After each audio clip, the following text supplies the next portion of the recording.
Primeiramente, a gente evita essa expressão kardecismo, Uhum. porque remete à ideia de uma doutrina criada ou fundada por um homem.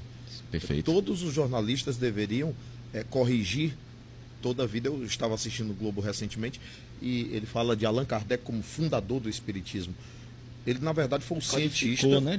Ele é o cientista que organizou, que criou a metodologia de pesquisa para conversar, dialogar com os espíritos. Então, na verdade, ele é o cientista, ele cuidou do método de como obter essas informações e, a partir das informações, ele conseguiu perceber um corpo doutrinário de ciência, filosofia, com consequências morais. De fato, o espiritismo não é uma religião. Não é religião. Na verdade, o espiritismo é uma ciência e uma filosofia que acaba tendo consequências morais, porque se eu acreditar em reencarnação a partir do espiritismo, eu serei obrigado inevitavelmente a deixar de ser racista. Porque eu vou reencarnar negro. Se eu tiver qualquer preconceito religioso, eu também precisarei refazer a minha visão a esse respeito, porque eu poderei ter alguma experiência em outra religião, em outra encarnação. Se eu sou machista, eu devo entender que eu vou reencarnar mulher. Então, na verdade, isso tudo também revela que há uma consequência moral. Se eu acredito na imortalidade da alma, eu acabo sabendo o que acontece com alguém que usava entorpecentes depois que desencarna. Eu sei exatamente o que pode acontecer a alguém que foi criminoso, a alguém que se deixou levar por determinadas perspectivas morais em que ele não conseguiu se superar. Como é que ele está depois da morte? O que acontece com ele depois da morte? Então, Allan Kardec pesquisou todas essas experiências, porque ele descobriu que, na verdade, os espíritos são as almas dos homens. São as almas dos homens. Desencarnar não lhe torna santo, nem lhe torna demônio, nem lhe torna anjo. Desencarnar apenas transfere você de plano. É um processo Apenas normal, né, Nilton? retira o seu corpo físico. É um processo normal, né? Mas O Bernardo será o Bernardo sem corpo, sem esse corpo físico. E o Roberto será o Roberto sem esse corpo físico, com as preferências, as opiniões, as ideias, as teimosias, as qualidades e os defeitos. Apenas perdeu o corpo físico. Mas é como surgiu. Surgiu na França, né? A quanto tempo? 1800 e... Foi em 1857, 1857. 1857, Allan Kardec publicou a primeira obra do Espiritismo, chamado O Livro dos Espíritos.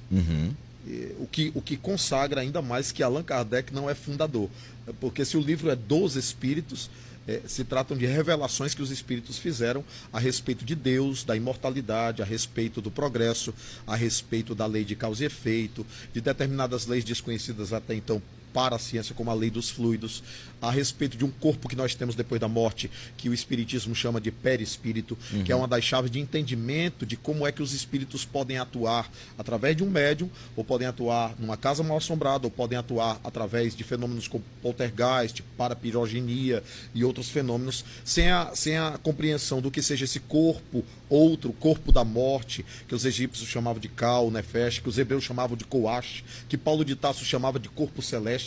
Se a gente não entender esse corpo, a gente não entende como é que os espíritos podem atuar sobre a matéria.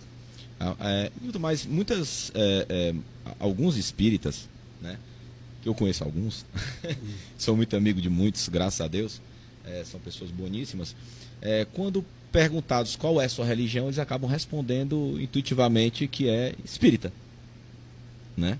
Então, você acha que hoje em dia, com essa com se entregar para a doutrina, com estudar a doutrina, com vivenciar a doutrina, acaba que se tornando um pouco, pelo menos na cabeça dessas pessoas, uma forma de religião, uma forma de se religar, e o espiritismo, no seu entendimento, está caminhando para isso? Nós temos uma visão realmente bem diferenciada. Eu entendo que dê trabalho para alguém que tenha que responder qual é a sua religião e você ter que fazer todo o mise-en-scène que eu vou fazer agora. Eu vou fazer o mise-en-scène agora. Mas ensino é ensino e o espiritismo é uma doutrina pedagógica. Allan Kardec é o pseudônimo de um grande pedagogo francês chamado Denisard Hippolyte Léon Rivaio, que popularizou a pedagogia pestalozziana pela França Agora, e pelo mundo. Roberto não fala isso 3 vezes. Fala o nome dele 3 vezes. O quem? Pestalozziana. Pestalozziana, Não, o nome do... Henri Pestalozzi. o nome... Henri Pestalozzi. Não, o nome diga Kardec. Fala Allan 3 Kardec. vezes. Não. Ah, tô confuso. Denisard Hippolyte... Peraí, calma. Se eu falar 3 vezes, vai acontecer o quê? Vai aparecer alguém? Não. É isso? Não, é porque é difícil. Não, ele tinha que se, hoje eu dou razão a ele ter colocado Kardec. Allan Kardec, é mais fácil. Allan Kardec, na verdade, era o nome que ele tinha quando foi um sacerdote druida na antiga região gaulesa, antiga França. Então, ele era um sacerdote naquela época, né, alguns anos antes de Cristo. Então, na verdade, quando a gente fala de doutrina espírita, é bom explicar, é uma doutrina, é um corpo doutrinário de ciência, filosofia, com consequências morais. Quando você responde que é religião, você acaba confundindo as pessoas, sabe Sim. por quê? Porque a religião normalmente tem a ver com ritual, que o espiritismo não tem. Altar, que o espiritismo não tem. Imagem, que o espiritismo não tem. Vela, que o espiritismo não tem.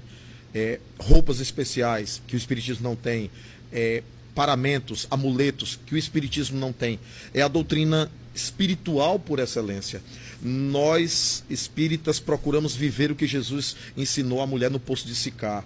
Ele disse assim para ela: dia virá em que não haverá templo sobre a terra, em que o altar será o coração do próprio homem, e o templo será a própria natureza, a criação de Deus. E Deus será adorado em espírito, porque Deus é espírito. E Deus será adorado em espírito e em verdade. Então o espiritismo não precisa nem sequer de estrutura física. Mas não tem Pra dogmas, existir. rituais para prática. Não há dogmas nem há rituais. Muita gente, por má fé, quis associar o espiritismo à Umbanda, por terem preconceito contra a Umbanda. Por quererem rebaixar a Umbanda, associaram o espiritismo à Umbanda, para passar uma ideia de que o espiritismo e a Umbanda são a mesma coisa. Ora, a mediunidade existe em qualquer lugar. Eu conheço pastor médium. Eu conheço pastora médium, missionários médiums, eu conheço budistas médiums, eu conheço padre, um padre famoso, muito famoso, cearense inclusive, médium. Então, porque veem os espíritos. Eu já terminei encontro ecumênico e o padre veio conversar comigo e confessar que via os espíritos. Dom Bosco via o padre Comolo, que era amigo dele. A mãe dele, Dona Margarida, identificou que ele estava conversando com alguém, mas conversando com o invisível. Então, muitos santos eram médiuns.